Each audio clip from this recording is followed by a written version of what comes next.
Hello viewers. So நம்மளுடைய previous வீடியோவில் passive elements, linear non linear networks elements and bilateral unilateral elements பற்றி டீட்டெயிலாக பார்த்துருந்தோம். ஸோ இப்போ அதோடைய கண்டினியூட்டி பற்றி பார்க்க போகிறோம். பாசிவ் எலமெண்ட்ஸில் ரெசிஸ்டன்ஸ், ஸோ அதை பற்றின டீட்டெயில் தான் பார்க்க போகிறோம். So what is mean by electrical resistance அப்படின்னு நமக்கு ஒரு கொஷின் அரைஸ் ஆகும். So electrical resistance is nothing but it's a measure of the degree to which an object opposes an electric current through it. அதாவது ஒரு element, for example I consider it is a element. சரிங்களா? இப்போ இது வழியா போகக்கூடிய கரண்ட்டை எந்த அளவுக்கு அப்போஸ் பண்ணுது, ஸோ அந்த ப்ராப்பர்ட்டியை தான் நான் என்னன்னு சொல்லுவேன்னா எலக்ட்ரிக்கல் ரெசிஸ்டன்ஸ் அப்படின்னு சொல்லி சொல்லுவேன். இந்த எலக்ட்ரிக்கல் ரெசிஸ்டன்ஸோடைய ஆப்போசிட் அப்படின்னு சொல்லி பார்த்தோம் அப்படின்னா which is nothing but conductance. சரிங்களா? ஸோ இப்போ இந்த எலக்ட்ரிக்கல் ரெசிஸ்டன்ஸ் வந்து நான் ஆர்ன்னு சொல்வேன். ஸோ இதோடைய யூனிட் அப்படின்னு சொல்லி பார்த்தோம்னா விச் இஸ் நத்திங் பட் ஓம். சரிங்களா? ஸோ ஆல்ரெடி நம்ம ஓம்ஸ் லா வந்து பார்த்துருப்போம் நம்மளுடைய ப்ரீவியஸ் வீடியோவில். ஓம்ஸ் லா வந்து என்ன ஸ்டேட் பண்ணுது அப்படின்னு சொல்லி பார்த்தோம்னா V is equal to I into R. So இதோட டீட்டெயில் எக்ஸ்பிளனேஷன் உடைய ப்ரீவியஸ் வீடியோஸில் போட்டிருக்கிறோம். Just you go through it. So from this equation I take R is equal to V by I அப்படின்னு நான் எடுத்துக்கிறேன். சரிங்களா? ரெசிஸ்டன்ஸ் உடைய யூனிட் வந்து ஓம்னு சொல்லியிருக்கேன். இதுக்கு இன்னொரு யூனிட் இருக்கு. And we know that the unit of voltage which is nothing but joules per coulomb. So இது நம்மளுடைய ப்ரீவியஸ் வீடியோவில் போட்டிருக்கோம். Just you go through it. And similarly ஐயோடைய யூனிட் பார்த்தோம்னா ஜூல் பர் செகண்ட். சரிங்களா? Sorry, it is coulomb per second because I is equal to dq divided by dt. So q is nothing but coulomb and d is nothing but second. So now I rearrange all those things. It is joules coulomb, joules second divided by coulomb square. அப்போ ரெசிஸ்டன்ஸ்க்கு இன்னொரு unit வந்து பார்த்தோம்னா joule second divided by coulomb square. This is the another unit of the resistance. And similarly my unit of conductance, இதோடைய unit அப்படின்னு சொல்லி பார்த்தோம்னா which is nothing but மூ. இந்த சிம்பிளுடைய இன்வர்ஸ் மூ அப்படின்னு சொல்லி சொல்லுவோம். சொல்றது புரியுதுங்களா? ஸோ இப்போ இந்த எலக்ட்ரிக்கல் ரெசிஸ்டன்ஸ் அப்படின்னு சொல்லி சொல்லியிருக்கோம்ல, ஸோ இது வந்து எப்படி வேரி ஆகுது அப்படின்னு நமக்கு ஒரு கொஷின் வந்து அரைஸ் ஆகும். Resistance and it depends on what factors. Depends what factors, என்ன ஃபேக்டர்ஸ் எல்லாம் டிபெண்ட் பண்ணி இருக்கு அப்படிங்கிறத பத்தி எனக்கு தெரியணும். சரிங்களா?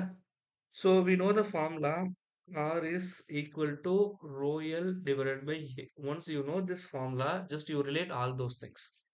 Here rho is nothing but the resistivity and L is nothing but the length and A is nothing but my area.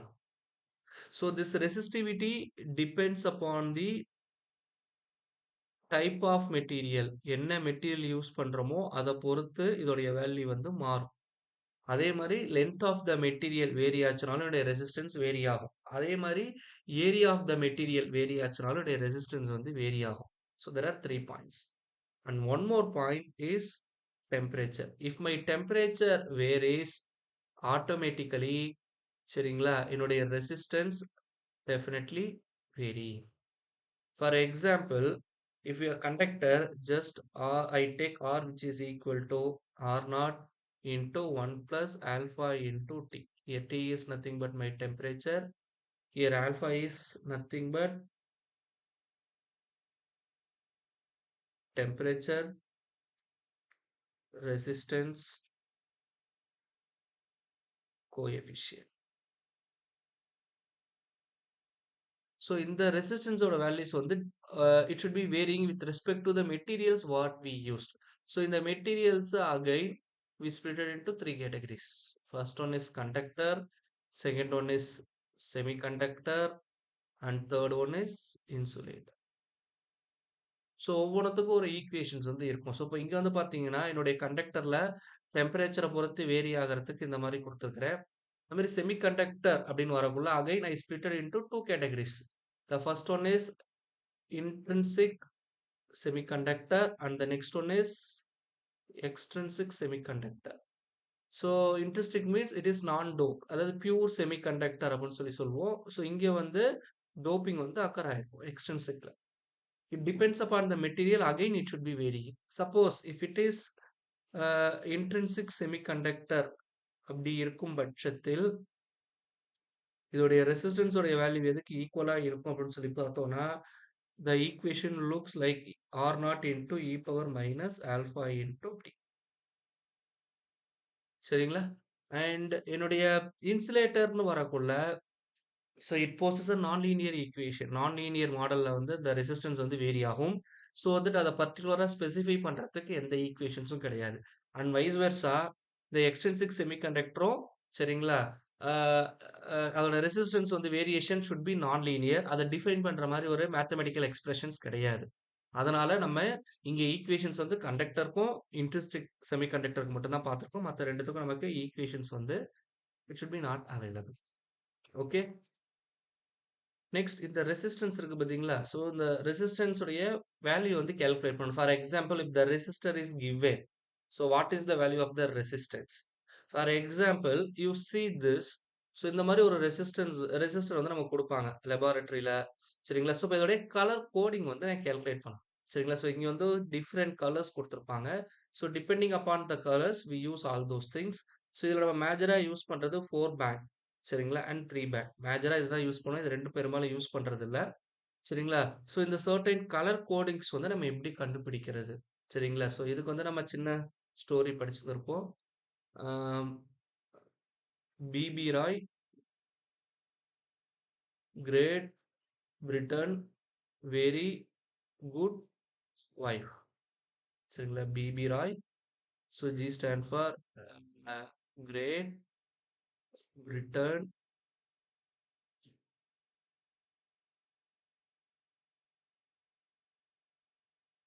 Very good wife.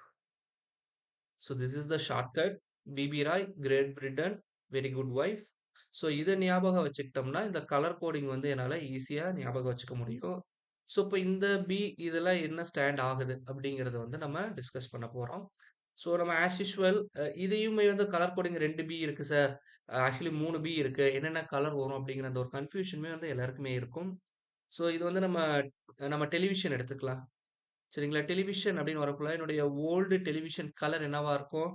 சிம்பிளா நம்ம என்ன சொல்லுவோம்? பிளாக் அண்ட் ஒயிட் அப்படின்னு சொல்லுவோம். பிளாக் அண்ட் ஒயிட்ல தான் இருக்குதுன்னு சொல்லுவோம். அப்போ ரெசிஸ்டர்ல first colour start with black and end with white. அப்போ நீங்க பார்த்தீங்கன்னா டார்க் கலர்ல இருந்து அப்படியே கொஞ்சம் கொஞ்சமா இன்க்ரீஸ் ஆகி கடைசியா வந்து ஒயிட்ல முடியுது. இந்த மாதிரி தான் வந்து logic. So in that logic you see this table. This table is under the standard EIA color code table as per EIA RS 279. சரிங்களா? ஸோ இந்த கலர் கோடிங் இந்த டேபிளை வச்சு தான் நம்ம கால்குலேட் பண்ணணும். And first thing I already told that the first one is black and the final one is white. Okay. So now the second color is brown, red, orange, yellow, green, blue, violet, gray. So these are the color combinations. So இது வந்து நான் சொன்ன B B Roy, Great Britain, very good wife அந்த லாஜிக்ல ஞாபகம் வச்சுக்கலாம். So these are the numbers, first band and vice versa. I put the numbers like this. Second bandக்கும் இந்த மாதிரி நம்பர் நான் லைனா போட்டுக்க வேண்டியதான். அகைன் இது வந்து எல்லாமே 10 to the power வரும். எல்லாமே நம்பர்ஸ் வந்து 0, 1, 2, 3 அப் டு த ஆர்டர் 9 வரைக்கும் போட்டுக்க வேண்டியதான். இங்கேயும் அதே தான். பட் இங்க எல்லாமே எதுல வரும்னா தேர்ட் வந்து 10 to the பவர்ல வரும். பாத்தீங்கன்னா 0, 1, 2 லைக் தட் தே கிவ். சரிங்களா? If the gold is present it is my 0.1. சில்வர்னா dot 01 or otherwise 10 to the power of -1, 10 to the power of -2 like that you take all those things. And fourth band is tolerance. The tolerance is actually என்னுடைய fourth pant எப்போதுமே வந்து ஒன்று கோல்டா இருக்கலாம், அப்படி இல்லைன்னா பெரும்பாலும் சில்வரா இருக்கலாம், அப்படி இல்லைன்னா எம்டி எதுவுமே இல்லாம இருக்கலாம். சரிங்களா? If the gold is present I go for 5%. If silver is present it is 10%. எதுவுமே இல்லைன்னா ஐ டேக் இட் இஸ் 20%. பெரும்பாலும் நம்ம கன்ஃபியூஷன்ஸ் வரும். சார் 5, 10 எப்படி நம்ம கன்ஃப்யூஸ் பண்றது அப்படின்ட்டு. கோல்டுக்கு 5ஆ 10ஆன்னு வரும். So just you count the letters. கோல்டுக்கு வந்து எனக்கு என்ன இருக்குன்னா 4 லெட்டர் இருக்கு. சில்வருக்கு 6 letters. Which one is high? சில்வருக்கு தான் நம்பர் ஆஃப் லெட்டர்ஸ் அதிகம். அப்போ அதை 10% மேக்ஸிமம் அதுக்கு போட்டுக்க வேண்டியதான். கம்மியா இருக்கிறதுக்கு 5% போட்டுக்க வேண்டியதான். எதுவுமே இல்லைன்னா you go for 20. So like that, you should take all those things. For example, I take this example. நான் இதுதான் நமக்கு மேஜரா யூஸ் பண்றது. ஸோ இங்க வந்து பார்த்தீங்க அப்படின்னா, சரிங்களா, ஃபர்ஸ்ட் ஒன் இஸ் கிரே. ஸோ கிரேயோட வேல்யூ வந்து எவ்வளோ? It is 8. 8. சரிங்களா?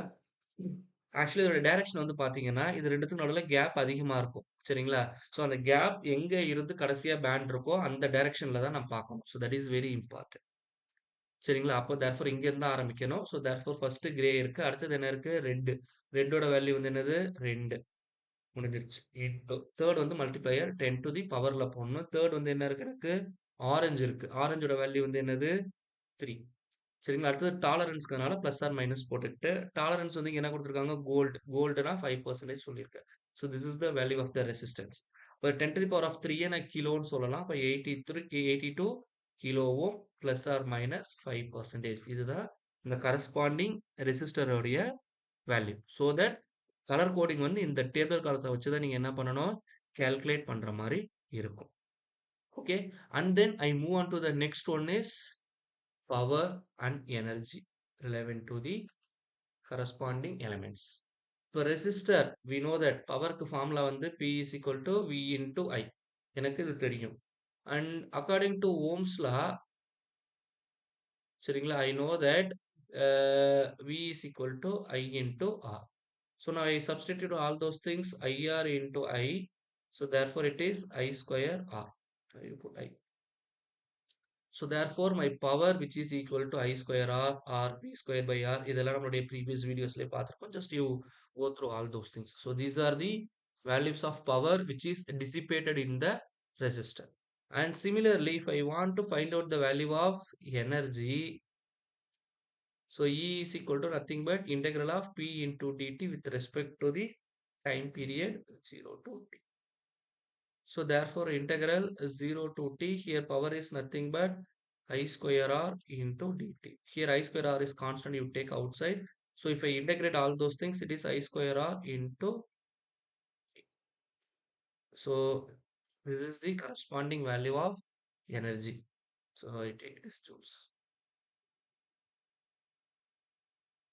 So this is the value of energy in the resistor. And similarly, in our next videos, we see about the inductance and capacitance detailedly. நம்ம சேனல்ல போடக்கூடிய videos வந்து எளிமையா இருக்கு அப்படின்னா, மறக்காம நம்ம சேனல சப்ஸ்கிரைப் பண்ணிடுங்க. உங்க ஃப்ரெண்ட்ஸுக்கும் நம்ம சேனல ஷேர் பண்ணுங்க. Thank you.